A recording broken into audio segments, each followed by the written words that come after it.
சர்க்குருவே சரணம். கணக்கன்பட்டி சர்க்குரு மூட்டைசாமி ஐயாவோட பக்தர்களுக்கும் மற்றும் இந்த வீடியோ பார்க்கக்கூடிய அன்பர்கள் அனைவருக்கும் என்னுடைய முதல் வணக்கத்தை நான் தெரிவிச்சுக்கிறேன். நினச்சது நடக்க, கேட்டது கிடைக்க, இதை செய்யுங்க அப்படின்னு கணக்கன்பட்டி சர்க்குரு மூட்டைசாமி ஐயா பக்தர்களுக்கு ஒரு சில விஷயங்களை வலியுறுத்தியிருக்காங்க. அதை பற்றி தான் நாம் இன்றைக்கி இந்த வீடியோவில் பார்க்க போகிறோம். கணக்கன்பட்டி சர்க்குரு மூட்டைசாமி ஐயா அவங்க உடலோடு இருந்து ஆட்சி செய்த காலத்திலும் உடலை மறைத்து அருளாட்சி செய்யும் தற்போது உள்ள காலத்திலும் கணக்கன்பட்டி ஐயாவால் பலனடைஞ்ச மக்கள் எண்ணற்ற மக்கள். அது எல்லோருக்குமே தெரிஞ்ச விஷயந்தான். ஆனால் சில பக்தர்களுக்கு சில கோரிக்கைகள் நிறைவேறதுக்கு தாமதமாகலாம், அல்லது சில கோரிக்கைகள் நிறைவேறாமலேயும் போயிருக்கலாம்.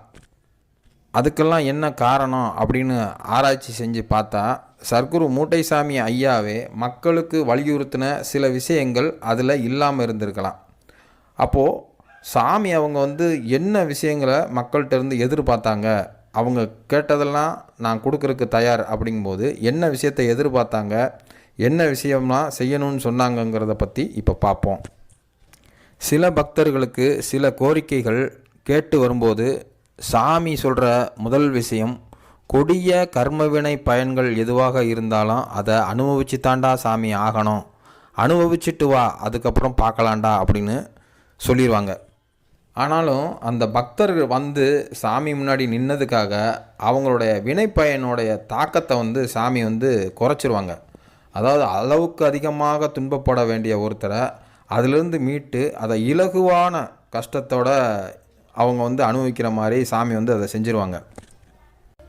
பொதுவாக சர்க்குரு மூட்டைசாமி ஐயா கிட்ட வரக்கூடிய பக்தர்கள்ட்ட அவங்க கேட்குறதெல்லாம் சாமி கொடுக்கறதுக்கு தயாராக இருந்தாலும் சில விஷயங்களை எதிர்பார்த்தது என்ன அப்படிங்கிறத நான் இப்போ ஒவ்வொன்றா சொல்லிடுறேன். நீங்கள் கவனமாக அதை கேட்டுக்கோங்க. தன்னை தேடி வரக்கூடிய பக்தர்கள்ட்ட கணக்கன்பட்டி சர்க்குரு மூட்டைசாமி ஐயா முதல்ல எதிர்பார்த்த விஷயம் என்னென்னா பக்தி கலந்த நம்பிக்கை. இந்த பக்தி கலந்த நம்பிக்கையை தான் எல்லா சித்தர்களும் எதிர்பார்க்குற முதல் விஷயம். கணக்கன்பட்டி சர்க்குரு மூட்டைசாமி ஐயா எப்போதும் சொல்லும்போது என்னோட பக்தனாக இருக்கிறதுல நீ உறுதியாக இரு அப்படிங்கிறத சாமி அடிக்கடி வலியுறுத்தியிருக்காங்க. அதற்கு பிறகு சாமி வலியுறுத்தின விஷயம் என்னென்னா, என்கிட்ட எந்த கோரிக்கையை கேட்டு நீ வந்தாலும் அந்த கோரிக்கை நியாயமானதும் நேர்மையானதாகவும் இருக்கணும்டா சாமி அப்படிங்கிறத சாமி ரொம்ப வலியுறுத்தியிருக்காங்க. என்னுடைய பக்தனாக இருக்கிறவன் எப்போவுமே ஒழுக்கமாக வாழண்டா சாமி அப்படிங்கிறது சாமி வலியுறுத்துறது. அது மட்டும் இல்லாமல் நேர்மையாக இருக்கணும்டா சாமி, அது ரொம்ப முக்கியம்டா சாமி அப்படின்னு சொல்லி சாமி அடிக்கடி வலியுறுத்துறத எல்லாருக்கும் தெரிஞ்ச விஷயந்தான்.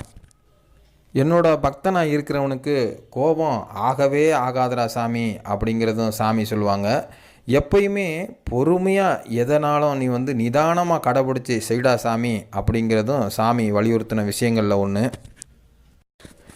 யார்கிட்டையுமே ரொம்ப கண்டிப்பு ஆகவே ஆகாது சாமி, கொஞ்சம் அன்போடையும் கருணையோடும் இருடா சாமி அப்படிங்கிறதும் சாமி வலியுறுத்தின முக்கியமான விஷயம்.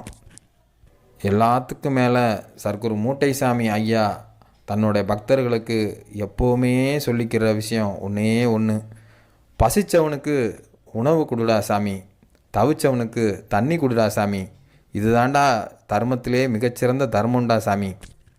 இதை சர்க்குரு மூட்டைசாமி ஐயா எப்போவுமே வலியுறுத்துவாங்க. அதனால தான் சர்க்குரு மூட்டைசாமி ஐயாவோட எல்லா பக்தர்களுக்கும் உணவு எப்போவுமே கிடச்சிக்கிட்டே இருக்கும், தாகத்துக்கு தண்ணியும் அங்கே இருந்துக்கிட்டே இருக்கும். இது ரெண்டும் மக்களுக்கு எப்போயுமே இன்றியமையாத ஒன்று. சர்க்குரு மூட்டைசாமி ஐயா உங்களிடம் எதிர்பார்க்கக்கூடிய விஷயங்களை நான் சொல்லிட்டேன். இதெல்லாம் உங்ககிட்ட இருந்தால் நிச்சயமாக நீங்கள் கேட்டது கிடைக்கும். போட வேணாம், பேசாம போகிறேன்னு ஆடுவீங்க. ஒரு உயிருக்கு 8 பல்லு உங்கள் பல்லு விழுதுதா?